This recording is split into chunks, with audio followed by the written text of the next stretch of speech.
Are you in your 20s? Are you looking to build wealth for a financially successful future? I was when I was your age.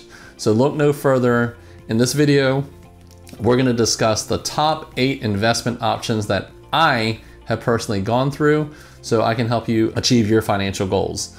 So stay tuned. I've always talked to my kids about finances because it's something that's not taught in schools, okay? And it's something that me growing up, I've always wanted it and I've always heard it. So it was something that I've personally seeked out, and I've spent thousands and thousands, probably hundreds of thousands of dollars looking in different places to kind of like find the right investment options. And we'll kind of talk about the pros and cons.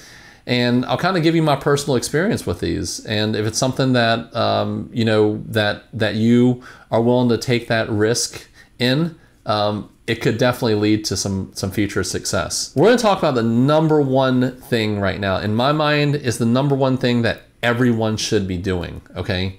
We're going to talk about 8 different things, but the number one thing right now is to start your retirement plan, okay? And that's all going to start with a 401k or IRA. Why is this important? Well, I learned this at a very, very young age, right? There's taxation in all of your income. So if you make $5,000 and you don't invest in anything, you may walk away with like $3,500 after your benefits and everything are paid for. And if you don't have benefits, you may walk away with a little more. However, part of that income is going to be taxed. And that's why the 401k or the IRA is really, really, really something that you should take advantage of. Number one, the money comes out pre-tax, right? Hopefully in your journey through life before retirement, you're going to have a bunch of earnings that are going to continue to go up. And you should definitely take advantage of the money being tax-free and put into an investment account for you. And there's this thing called compounding interest, right? Compounding is very powerful. And I would highly encourage you to look up the rule of 72, because I'll tell you, my kids from 7 through 13, they all know about the rule of 72, or have at least heard me talk about the rule of 72. And that's where, how many years does it take for your money to double? Okay, your investment, okay, if you were to put in the maximum right now, it's right around $19,000, okay? Let's just say $20,000 for easy math.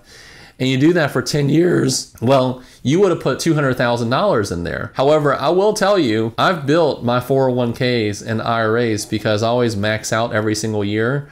I've built my 401ks and I've seen the power of that $200,000 investment turn into double and even triple over time. Another advantage of a 401k or an IRA is that you can take advantage of any employer match contributions, okay? So your employer, depending on who it is, will match up to a certain amount of your contributions into your retirement plan. And this is something that I kind of look at as like, this is gonna be my income when I retire, okay? So when you reach a certain age, your financial advisor at the 401k or IRA is gonna say, hey, David, you're going to have to start taking distributions off of this money. So what those distributions are, is it's going to continue to earn that interest and appreciation in the funds that I've bought into. However, while it grows, I can take out a certain amount without that value depreciating or dropping. And if I needed a little more, yes, I can take it out and it'll drop a little bit, but it gives me the ability to take some money out. And at that time, that's when I'm going to kind of pay taxes on it. So you really have to look at it in 2 different ways, okay? There's a Roth and a traditional IRA. There's the 401k. And if you feel like you are making more money now, then you would want to defer those taxes for future, withdrawals. And if you think that you're going to make more money in the future, then you may want to start paying those taxes up front. So consult with your financial advisor, or at least do some research in the different like 401ks, traditional IRAs, or Roth IRAs. Option 2 is to diversify your portfolio. Okay, yeah, there are definitely a bunch of like, social media influencers. They're like, hey, I put in $10,000 and now I have a net worth of, $100,000 in 3 months, right? Yes, you don't have to diversify. I've tried many times. I've looked at a lot of different things. I've researched, I've studied different trends in the market.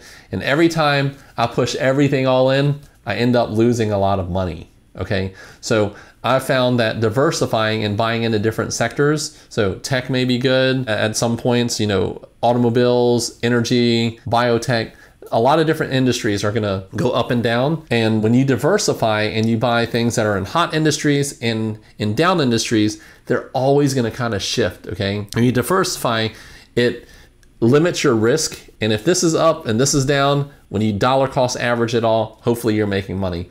And with the broad market exposure, it generally and historically has generated, you know, really solid returns. So with the diversification, that kind of leads me into like the third thing that I think is really important, and that's buying those blue chip stocks, right? You know, companies that are known for their stability and constant growth, you know, maybe even something with a little bit of a dividend. As I have gotten older, you know, this is something that I've really started like, you know, pushing more of my chips into the blue chip stocks, because, you know, having the companies that we all use and we all know, like Procter & Gamble and different companies that are steadily growing year after year and constantly innovating, this has really helped me out, because I know that when I put my money into something like this, the probability of it dropping, yes, it's there, but with the dividends and the solid returns with these established companies, it's going to move a little slower, but it definitely works out for me. Option 4 is real estate. I love real estate. I absolutely adore real estate. And buying real estate as a long-term investment is what, you know, I would say 70% of my real estate investments are in long-term investments. So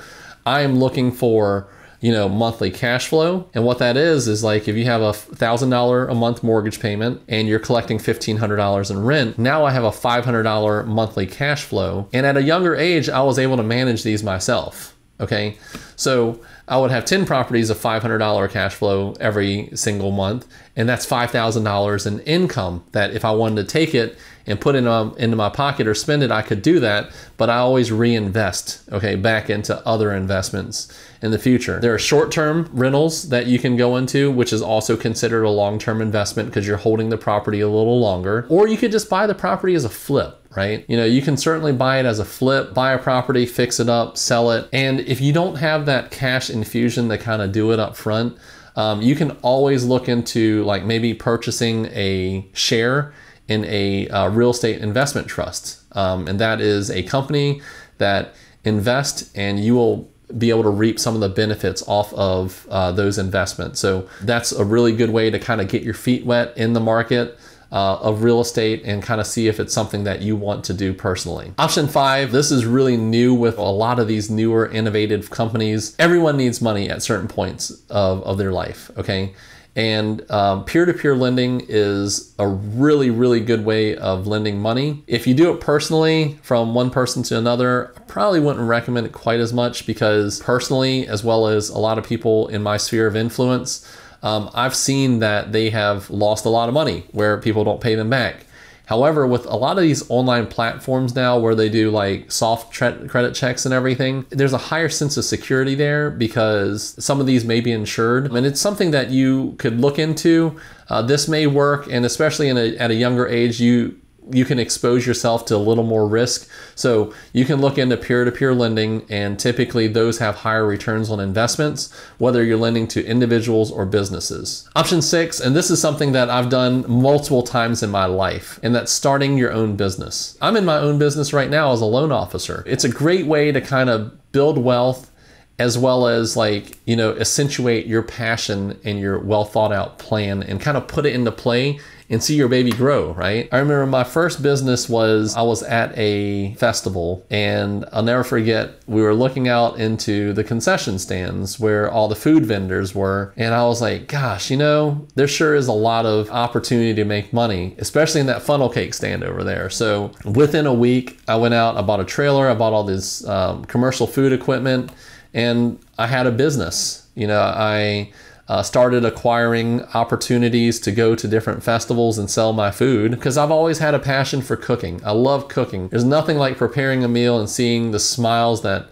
you know, come from your family because they're like, this is so good. And I never knew what nom nom was until, like, you know, I started like cooking food and seeing my family go, yum, yum. That's nom nom, right? So they really enjoyed it. And there's nothing like, you know, really producing that food to people that don't know you and they're like, wow, this is great, right? So starting your own business is definitely a great way. And I'll tell you, with that food truck business that I started even before food trucks were popular, I paid off all of my equipment within 3 months. So it's a very, very good business to kind of get into. Option 7 is to invest in yourself. So I've got 3 core values, right? And one of the core values is coachability, because I'll tell you, I've met a lot of people in my life, and the one thing that I will tell you about the successful people in life is that they're always really good listeners. And when you invest in yourself and you take different courses and you obtain certifications and you network with high net worth people or people that you want to be like, that really helps out a lot. And always listen, always take notes, and always implement. There's a lot of people that listen to podcasts. There's a lot of people that listen to some of the videos that I do. And I tell you, a lot of people are like, yeah, I'm going to go out and I'm going to do this, I'm going to do that, right? But a lot of times life gets in the way and it's not at the top of their priority level. Like just me sitting in front of this camera, giving you knowledge and content. I mean, it really takes a lot of time to create the content, think about the content, and then delivering it. And the time spent in doing the video, producing the video, editing the video is very time consuming, but ultimately there's a vision, and there's nothing like delivering something that's really good, that's gonna benefit the consumers out there, as well as like benefit my family in the long run. And then finally, I would say the biggest thing in your 20s is to diversify. And that's something that I learned at a very young age. When I was younger, I didn't know about all these different options. So my diversification was extremely like simple. First bucket is your housing bucket, right? You always have to have a house. And that to me is non-negotiable. You know, always have a house that you're going to live in. And luckily for me, when I was 16 years old, I met Mr. Black. Mr. Black, you know, took me fishing, but he was also, to this day, probably one of the most successful people that I know in my life, right? And he always said, David, you know, buy the most expensive property that you can, and you'll never regret it. You're going to look back in 10 years and you're going to thank me for it. And every single day I thank him. Trust me, whether I'm personally thanking him on the phone or in person, or in my mind, just very thankful to have him in my life. There was the home bucket. There was just regular savings just for that rainy day fund. There was some sort of investment, and I chose houses and stocks as my investment. And then there was insurance bucket. Okay, having that insurance at a young age really helped me out too, because my premiums that I have for the amount of money that I'm being covered for is kind of low, you know, so the ROI is there. Considering the diversification, whether it be these 7 things, whether it be something that's a little more, in my mind, risky, or some things that I don't know much about, like cryptocurrencies, precious metals, NFTs, things like that. But I would say they can be volatile, but they have potentials for higher returns. So, you know, when I was younger, I definitely took a lot of risk, and there were years that I was making 40% on, you know, some of my 401ks and IRAs because of the risk. But then when I'm losing money, you know, those declines were bigger too, like maybe 20-30% declines when the market was super bad. However, when it evens out, it's cyclical. It's cyclical, okay? It comes back to this chart right here, okay? There's gonna be ups and downs, and you're never gonna be able to always buy it at the bottom and sell it at the top. You can, if you really know how to study something, and that's where the investing in yourself is really gonna help out. So hopefully I've inspired you, and hopefully I've given you some tips that are gonna be extremely helpful. And if you found it helpful and you'd like to know more about investing in real estate and other things that I talk about, be sure to subscribe to the channel to pick up more tips and tricks. And my name is David Zai, and I can be reached at 757-478-8493. So if you have any questions, give me a ring.